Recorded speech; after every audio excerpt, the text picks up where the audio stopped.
look, and this is very simple. Iran cannot have a nuclear weapon because as tough as they are, we want to keep them alive. We want to keep all of you alive. Iran cannot have a nuclear weapon, and they won't. And they've agreed to that, among other things. Menteri Luar Negeri Tiongkok Wang Yi melakukan pertemuan dengan Menteri Luar Negeri Iran Abbas Araghchi di Beijing pada hari Selasa waktu setempat. Pertemuan ini terjadi di tengah meningkatnya ketegangan di kawasan Teluk setelah Amerika Serikat dan Iran saling melancarkan serangan dalam perebutan kendali atas Selat Hormuz. Sementara itu, kunjungan singkat Araghchi ke Tiongkok berlangsung hanya sepekan sebelum Presiden Amerika Serikat Donald Trump dijadwalkan melakukan lawatan ke Beijing untuk bertemu Presiden Xi Jinping pada 14 hingga 15 Mei mendatang. Sebelumnya, Trump sempat menyatakan Angkatan Laut Amerika akan membantu kapal-kapal komersial melintasi Selat Hormuz, namun operasi tersebut kemudian dihentikan sementara setelah Washington mengklaim adanya kemajuan signifikan menuju kesepakatan komprehensif dengan Teheran. Adapun saat ini Tiongkok tetap mengambil posisi relatif netral dalam konflik yang terjadi, termasuk menentang serangan terhadap kedaulatan Iran serta aktif mendorong upaya mediasi. Bahkan pihak Beijing juga berulang kali menyerukan kepada Amerika dan Iran untuk menjaga gencatan senjata, serta mencabut pembatasan di Selat Hormuz demi menjaga stabilitas perdagangan dan pasokan energi global. Pemerintah Australia akan mengalokasikan dana sebesar 10 miliar dolar Australia untuk meningkatkan cadangan bahan bakar dan cadangan BBM nasional. Langkah ini dilakukan guna memperkuat ketahanan energi negeri Kangguru di tengah risiko gangguan pasokan global. Pemerintah Australia akan mengalokasikan dana sebesar 10 miliar dolar Australia atau sekitar 7,2 miliar dolar Amerika untuk meningkatkan cadangan bahan bakar nasional dan membentuk cadangan BBM milik pemerintah secara permanen. Langkah ini bertujuan untuk memperkuat ketahanan energi nasional di tengah risiko gangguan pasokan global, terutama akibat konflik di Timur Tengah. Perdana Menteri Australia Anthony Albanese mengatakan bahwa cadangan baru tersebut ditargetkan mencapai sekitar 1 miliar liter sehingga negeri Kangguru dapat memiliki stok bahan bakar domestik setara minimal 50 hari kebutuhan. Saat ini Australia masih mengimpor sekitar 80% kebutuhan bahan bakarnya setelah mengalami gangguan pasokan di tingkat lokal dalam beberapa bulan terakhir. Sebagai bagian dari paket ketahanan energi, pemerintah berencana mengalokasikan 3,2 miliar dolar Australia untuk pembangunan cadangan BBM tersebut, termasuk menaikkan kewajiban minimum stok bahan bakar bagi importir dan kilang dari sekitar 30 hari menjadi tambahan 10 hari dengan biaya mencapai 34,7 juta dolar Australia yang difokuskan untuk mengatasi kelangkaan di wilayah regional serta menjamin pasokan bagi sektor-sektor penting saat terjadi krisis. Adapun pihak setempat juga menyiapkan dana tambahan sebesar 7,5 miliar dolar Australia untuk meningkatkan stok bahan bakar dan pupuk melalui berbagai skema seperti pinjaman, penyertaan modal, jaminan, asuransi hingga dukungan harga. Di mana Australia selama ini menjadi salah satu dari sedikit negara anggota International Energy Agency yang belum memiliki cadangan BBM milik pemerintah. Berbagai sumber IDX Channel. Kementerian Usaha Mikro Kecil Menengah atau UMKM fokus pada penggunaan alokasi 40% belanja negara dengan pembelian produk UMKM. Salah satunya dengan mempertemukan langsung pengusaha UMKM dengan pemerintah hingga swasta.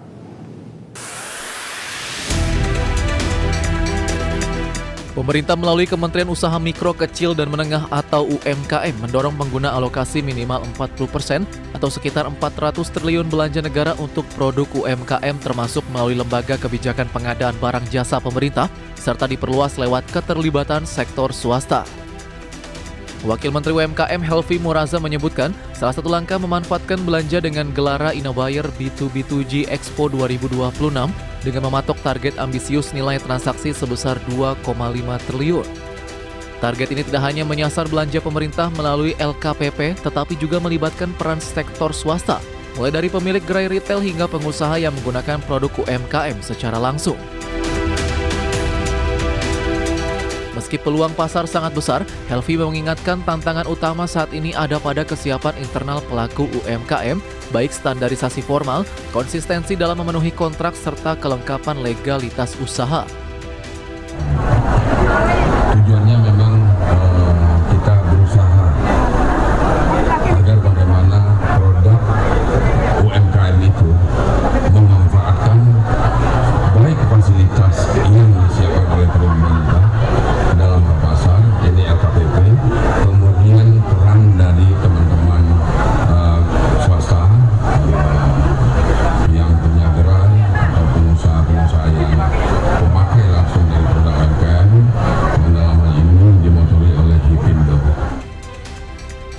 hanya itu, pihaknya juga terus memberikan pendampingan agar pelaku usaha lokal dapat memenuhi kriteria yang dibutuhkan oleh para pembeli pasar, mencakup peningkatan kualitas produk agar mampu bersaing dengan produk impor di dalam negeri. Dari Jakarta, Ade Firmansyah, IDX Channel. Menteri Keuangan Purbaya Yudi Sadewa berencana menerbitkan obligasi dalam mata uang selain dolar Amerika sebagai upaya pemerintah dalam memperkuat nilai tukar rupiah. Menteri Keuangan Purbaya menyebut jika pemerintah akan menerbitkan surat utang negara lewat Panda Bond yang akan dirilis ke pasar China. Bendahara negara menyebut obligasi ini akan ditawarkan dengan bunga yang lebih rendah. Dengan ini maka Indonesia tidak lagi tergantung terlalu banyak ke mata uang dolar Amerika. Purbaya juga menyampaikan kalau saat ini prospek ekonomi Indonesia sedang membaik. Ia meminta publik untuk tidak takut dengan gejolak ketidakpastian global yang terjadi saat ini. Memperkuat nilai tukar, kami juga akan menerbitkan bond dalam Panda Bond di Cina dengan bunga yang lebih rendah sehingga kita tidak tergantung terlalu banyak ke dolar lagi. Jadi diversifikasi kita akan lebih baik lagi ke depan. Jadi prospek kita bagus, teman-teman semua nggak usah takut. Tadi Pak Presiden juga bilang sama saya, suruh sampaikan pesan bahwa uang saya cukup, duitnya banyak, jadi Anda nggak usah takut.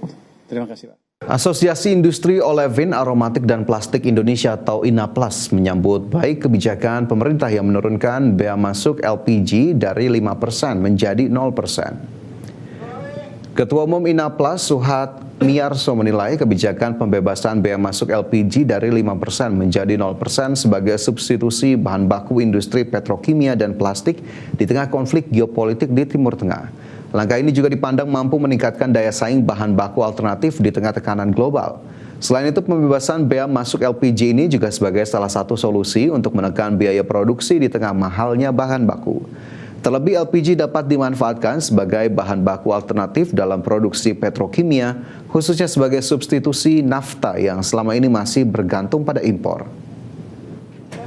Namun perlu diketahui bahwa LPG ini tidak serta-merta bisa kita manfaatkan dalam jumlah besar dengan harga yang kompetitif untuk memproduksi produk-produk kita. Jadi tetap harus kita perhitungkan bagaimana kompetitifnya terhadap nafta yang biasa kita pakai. Jadi harga LPG itu biasanya lebih rendah pada saat musim panas di Eropa karena penggunaan LPG akan menurun sehingga harganya juga akan membaik.